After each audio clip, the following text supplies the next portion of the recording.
ध्रुव राठी के साथ ठीक यही हुआ। उसे लगा धुरंधर मूवी के खिलाफ वीडियो बनाकर कूल बनेगा, लेकिन उसकी ऐसी थूथू हुई कि बेचारे को अपनी वीडियो का कमेंट सेक्शन ही ऑफ करना पड़ा, सब्सक्राइबर ओनली के लिए ही करना पड़ा। आदित्य धर अपने पॉलिटिकल प्रोपेगेंडा को फैलाने में इतना मगन हो गया कि उसने वही दिखा दिया जो पाकिस्तान ने भारत पर कई बार इल्जाम लगाया है कि भारत पाकिस्तान में सबवर्सिव एक्टिविटीज के लिए अपने सीक्रेट एजेंट्स को भेजता है। असलियत यह है दोस्तों कि भारत सरकार ने कंसिस्टेंटली ऐसे सभी क्लेम्स को रिफ्यूट किया है। 2012 का यह आर्टिकल देखिए, भारत सरकार ने मना किया कि सुरजीत को इंटेलिजेंस एजेंसीज ने जासूस बनाकर भेजा था। 2016 का यह आर्टिकल देखिए, भारत सरकार ने पाकिस्तान के जासूस वाले दावों को रिजेक्ट किया। लेकिन धुरंधर फिल्म ऐसे ही एक सीक्रेट एजेंट को हीरो की तरह पेश कर, या तो ये खुद बेवकूफ है या फिर अपने सब्सक्राइबर को बेवकूफ समझता है। आखिर कौन सा देश अपने स्पाई यानी कि अपने जासूसों को स्वीकार करता है? भला कौन सा देश अपने यहाँ का जासूस दूसरे देश में पब्लिक में अनाउंस करके भेजेगा?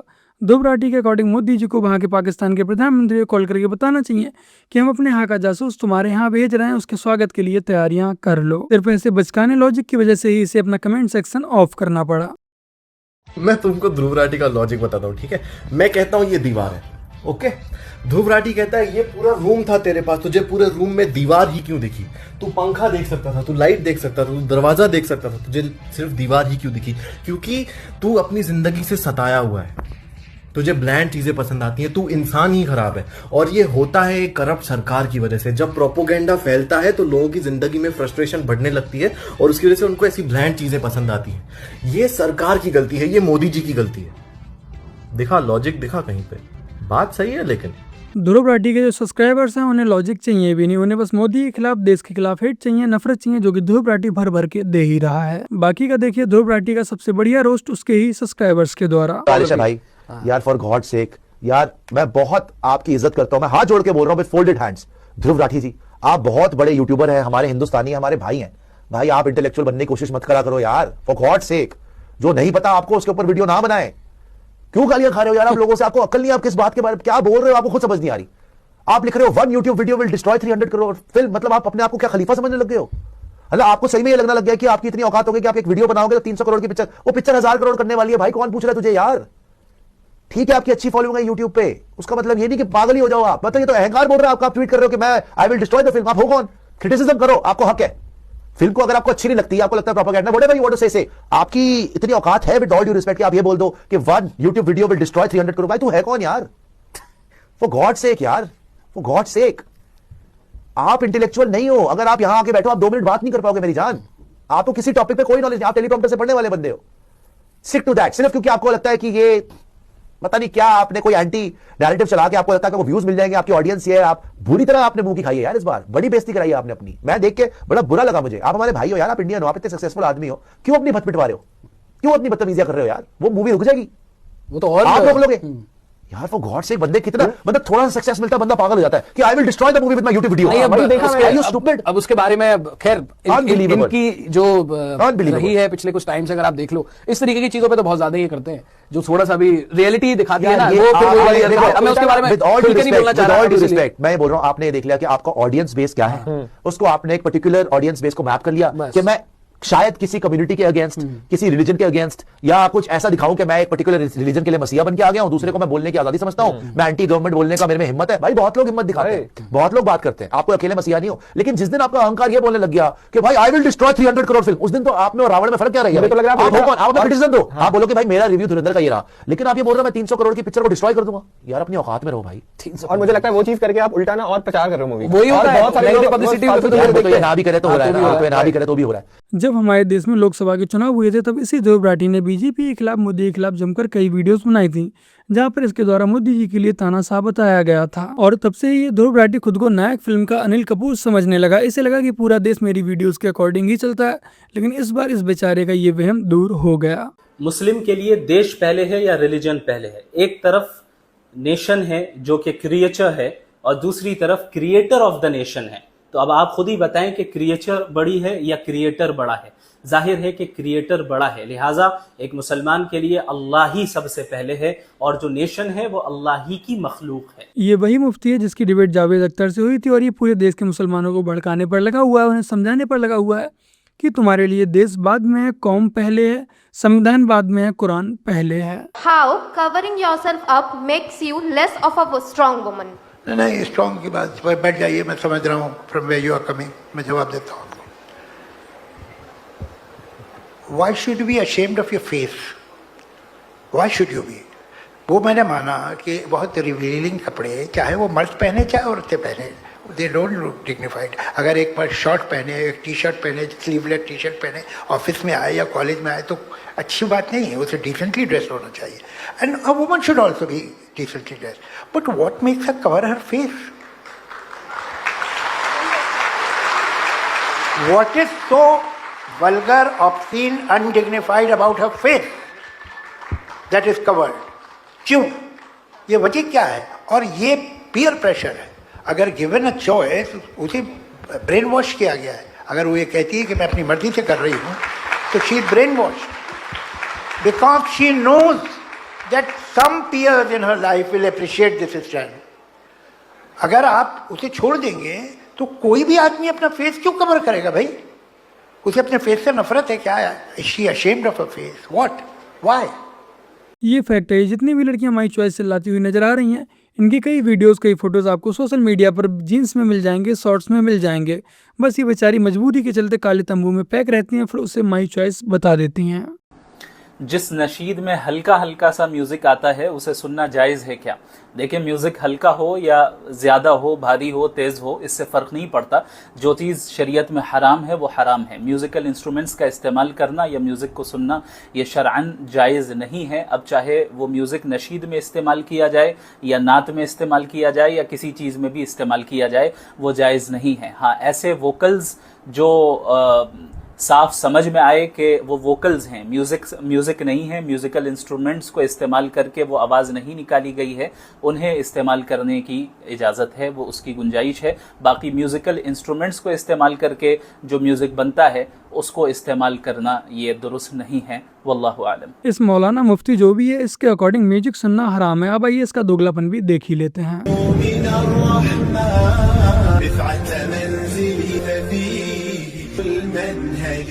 कुल मिलाकर एक किताब का नाम लेकर पूरी ही कौम का हुतियापा काटना है, फिर कार किसी से बंद करके खुद ही म्यूजिक एंजॉय करना है। वैसे मुफ्ती साहब कृपया ये बताने या कष्ट भी कीजिए कि मस्जिद से 5 बार लाउड स्पीकर पर चीखना जायज है या हराम है। बाकी का ये इस कंठित मानसिकता से ग्रसित मुफ्ती की महिलाओं के प्रति क्या सोच है, ये भी जान लेते हैं। मर्द कमाने के लिए जा रहा है, औरत भी कमाएगी। हम घर का निजाम क्यों संभाले? घर का निजाम हम संभालेंगे तो हम गुलाम हैं, हम पाबंद हैं, हम कैद हैं। ये कहा जाता है कि आजादी उस वक्त है कि जब आप बाहर निकले और सैकड़ों लोगों की खिदमत करें। आप अपनी फितरत की निगाह से सोचें, फितरत की निगाह से देखें कि एक औरत बाहर जाकर 10 अजनबी मर्द की खिदमत कर रही है। किसी की वो प्राइवेट सेक्रेटरी बन रही है, किसी सुपरमार्केट में सेल्स गर्ल बन रही है, किसी प्रोडक्ट की मार्केटिंग में आधे कपड़े पहन के उसे खड़ा होना पड़ रहा है। ये गुलामी है या एक औरत जो अपनी इज्जत को महफूज रखकर अपने घर में एक मर्द की खिदमत कर रही है और अपने बच्चों की तरबियत कर रही है? आजादी क्या है, गुलामी क्या है? खुद तय कीजिए, नारों पे ना जाइएगा। शराब की बोतल पे कोई जमजम लिख दे तो वो जमजम नहीं होता, वो चीज शराबी रहेगी। इस मुफ्ती की माने तो औरत सिर्फ और सिर्फ एक देह है, सेक्स के लिए शरीर है, इसके अलावा और कुछ नहीं। ये बता रहे हैं कि जो महिलाएं घर से बाहर निकलकर काम करती हैं वो 10 मर्दों की खिदमत करती हैं और जो महिलाएं घर में रहती हैं वो सिर्फ एक मर्द की ही खिदमत करती हैं। इन विचारों की मानसिकता इतनी छोटी, इतनी कुंठित है कि ये महिलाओं के वजूद को पुरुषों की खिदमत के ऊपर स्वीकार ही नहीं कर पा रहे हैं। मुझे तो उन मुस्लिम लड़कियों पर तरस आता है जो ऐसे मौलाना मुफ्तियों की चुंगल में आकर फंस जाती हैं, उनकी बातों में फंस जाती हैं, इन्हें फॉलो करती हैं, इनकी पोस्ट को, इनकी रील को शेयर करती हैं। लेकिन ये मुस्लिम लड़कियां ये नहीं जानती कि यदि ऐसे मौलाना और मुफ्तियों की चले तो इन लड़कियों का घर से निकलना भी हराम हो जाए। ये दुनिया जिसपे वो कादर मुतलक है, जिसकी मर्जी के बगैर पत्ता भी नहीं हिलता, ओमनीपोटेंट है, ये दुनिया चल कैसे रही है? और इस दुनिया का हाल क्या है? 45,000 बच्चे जो 10 साल की उम्र से कम थे वो गाजा में मरे। भूख से काला हांडी में बच्चे मरते हैं और डिप्थेरिया से मरते हैं। डिप्थेरिया अजीब मर्ज है, गले में जाली बनना शुरू होती है, बच्चा नीला हो जाता है, गरीब का बच्चा, इसलिए के पास इलाज नहीं। ये कादर मुतलक है जो चाहे कर दे, इससे आप दुआएं मांगते हैं हमारी ये काम कर दे वो कर दे, तो इसका मतलब डे टू डे लाइफ में वो इंटरफेयर करता है और ये देख रहा है वो। अगर वो वाकई भी है फॉर डिस्कशन सेक, तो मैं जब दुनिया देखता हूँ तो मेरे दिल में उसके लिए कोई इज्जत नहीं पैदा होती। ये क्या कर रहे हो तुम पूरे ऑल पावरफुल हो, ओमनीपोटेंट हो, ओमनी प्रेजेंट हो, तुम तो वहाँ गादा में रहे होगे ना, तुम हर जगह हो। तुम देख रहे थे कि बच्चे की कैसे धज्जियाँ उड़ गई, तुम देख रहे थे और तुम चाहते हो मैं तुम्हारी परस्तिश करूँगा, तुम हो भी। अरे यार इसके अच्छे तो हमारे चीफ प्राइम मिनिस्टर हैं, कुछ तो ख्याल करते हैं। आप किसकी इबादत कर रहे हैं? अगर वो है भी, ये दुनिया नाइंसाफी से, जुल्म से, जबर से, तशद्दुद से भरी हुई है। बाकी सब तो ठीक है, लेकिन मोदी जी को अल्लाह से अच्छा नहीं बताना चाहिए था, बेचारे ज़ॉम्बीज़ इस बात को पचा नहीं पाएंगे। बाकी का मैं इस बात को समझ नहीं पा रहा हूँ कि आखिर जावेद अख्तर के साथ ऐसा क्या हुआ कि इसने पूरी जवानी फिल्मों में इस्लाम के प्रोपेगेंडा को फैलाने में निकाल दी, अब बुढ़ापा उसी प्रोपेगेंडा को समेटने में निकाल रहा है। यदि आपको पता हो तो कमेंट कर अवश्य बताइएगा। बाकी का इस पूरी डिबेट का एंड और निचोड़ ओशो की इस वीडियो में आपको मिल जाएगा। And in the Quran, 99% is just nonsense. 1% can be managed and given some spiritual meaning with great effort. Otherwise, it is too not of any importance. मुझे लगता है कि जिस किताब में 99% नॉनसेंस बातें हैं, उस किताब पर डिबेट करना भी समय बर्बाद करना है।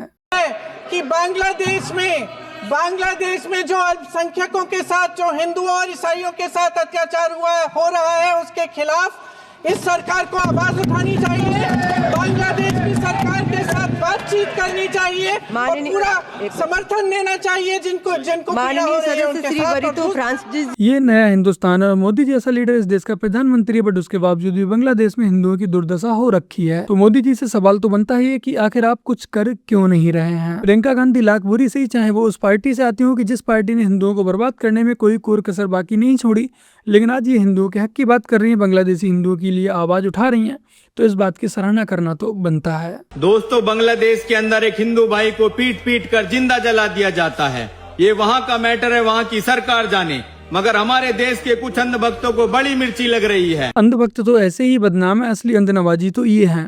बांग्लादेश जो कि हमारा पड़ोसी देश है, उसमें हिंदुओं के साथ जो हो रहा है वो उसका पर्सनल मैटर है, लेकिन यहाँ से कोसों दूर गाजा व फिलिस्तीन में जो मुस्लिम मर रहे हैं वो इनका पर्सनल मैटर हो गया, जैसे ये घोंचू वहाँ का प्रधानमंत्री हो। नहीं, यू आर नॉट सीरियस, तुम सीरियस हो ही नहीं मेरी बात के लिए, सीरियस सुन के भी राजी नहीं हो तुम। क्यों नहीं सीखी हिंदी? अगर इसने 1 महीने में हिंदी नहीं सीखी, सफार छीन लो।